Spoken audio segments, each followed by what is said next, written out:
मटण बिर्याणी बनवणार आहे, त्यासाठी 1 किलो मटण घेतलेलं आहे. हे दही घेतलेलं आहे. दही मी 250 ग्रॅम दही घेतलेलं आहे. मीठ टाकून घेणार आहे. धने पावडर, हळद,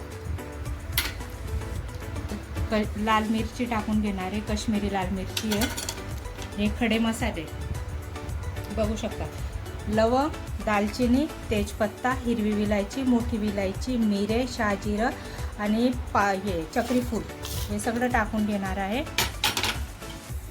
आणि थोडासा कांदा टाकून घ्यायचा आहे आपल्याला. मी कांदा बघा फ्राय करून घेतलेला आहे. हा फ्राय करून कांदा याच्यामध्ये टाकून घेते. आणि आलं लसूण टाकून घेणार.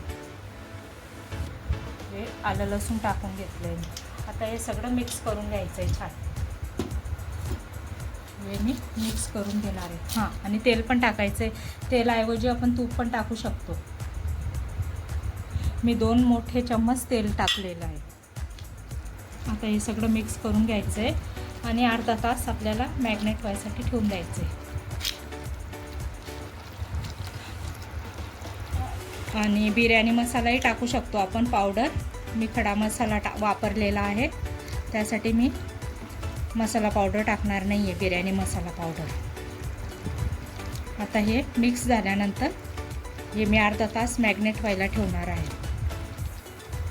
तोपर्यंत पुढची तयारी करून घेते मी. तांदूळ धुवून 10 मिनटं भिजवायचे. आता हे मी मॅग्नेट करायला ठेवते. आता आपल्याला अर्धा तास झाला आहे. आपलं मटण मॅग्नेट करून झालेलं आहे. बघ कसं मटणाला पाणी पण सुटलं आहे छान आणि मसाला पण एकत्र झाला आहे त्याच्यामध्ये. बघ आता मी पातेलं ठेवलेलं आहे. पातेलं ठेवलं आहे, त्याच्यामध्ये मी तेल टाकून घेते.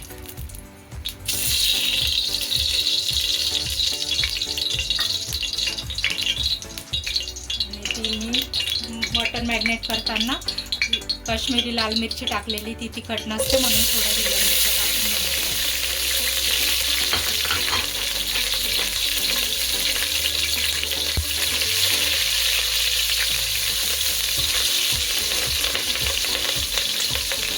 मिरच्या पण झाल्या आहेत. आता मी त्याच्यामध्ये मटण टाकून घेते.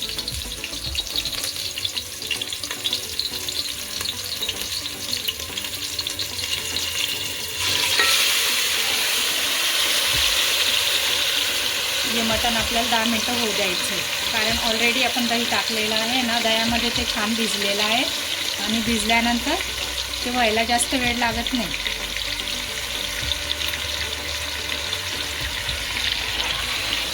दहा मिनटं मटण होतं तोपर्यंत मी तांदूळ बॉईल करून घेते. आपल्याला दम बिर्याणी बनवायची ना.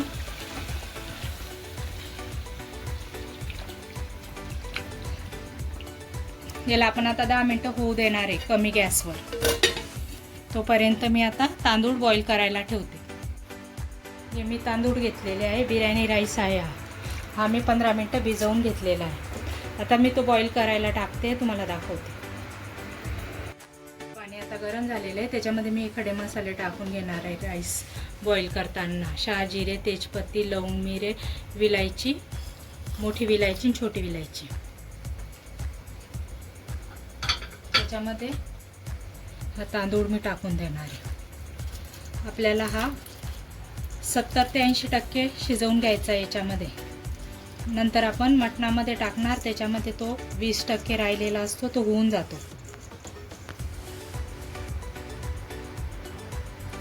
मीठ टाकणार आहे. मीठ टाकून घेतलं आणि मी निंबू पण टाकणार आहे, म्हणजे तांदूळाचा रंग अगदी पांढरा शुभ्र दिसतो आणि खायला पण चवदार लागतो, चविष्ट लागतो अगदी.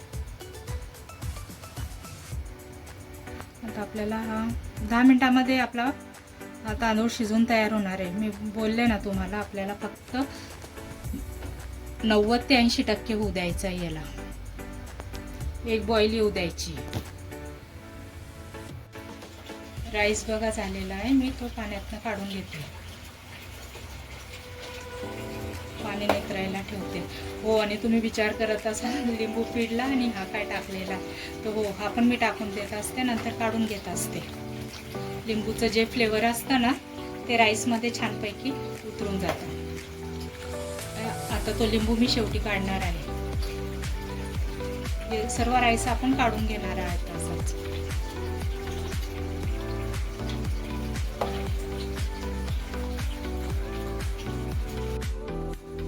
बघू आता आपलं मटण झाले का नाही. बघू शकतात आपलं मटण छान झालेलं आहे.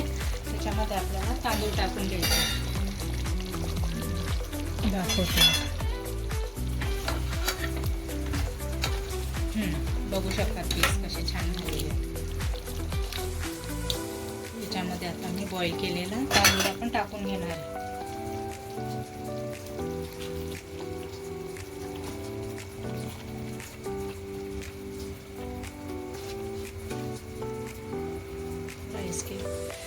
तांदूळ आपण टाकून घेतलेला आहे.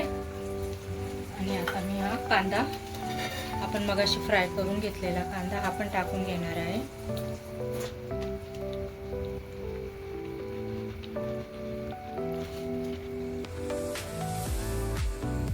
कांदा मी जास्त फ्राय केलेला होता ना, मटणामध्ये पण टाकला आणि याच्यामध्ये पण ठेवला, तर तो असा गोळा झालेला आहे. पण तो होतो मोकळा. नंतर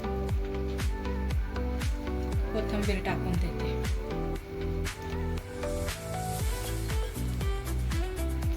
आता मी याला झाकण ठेवते याच्यावर. आणि हे पातेलं आपल्याला तव्यावर ठेवायचं आहे. 10 मिनिटं आपण याला दम देणार आहे. दम देऊन झाल्यानंतर 10 मिनिटानंतर मी तुम्हाला दाखवते कशी आपली बिर्याणी झालेली आहे. बघा, मी असा तवा ठेवून घेतलेला आहे. तव्यावर आपल्याला दम द्यायचा आहे आणि गॅस स्लो ठेवायचा आहे. तूप टाकताना दाखवलं नव्हतं, हे गाईचं वरतून असं तूप टाकून घ्यायचं आहे.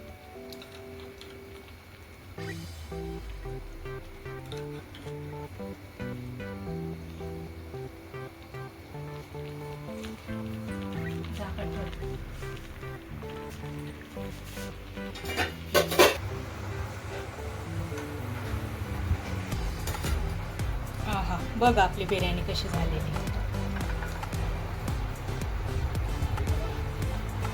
बघू शकता.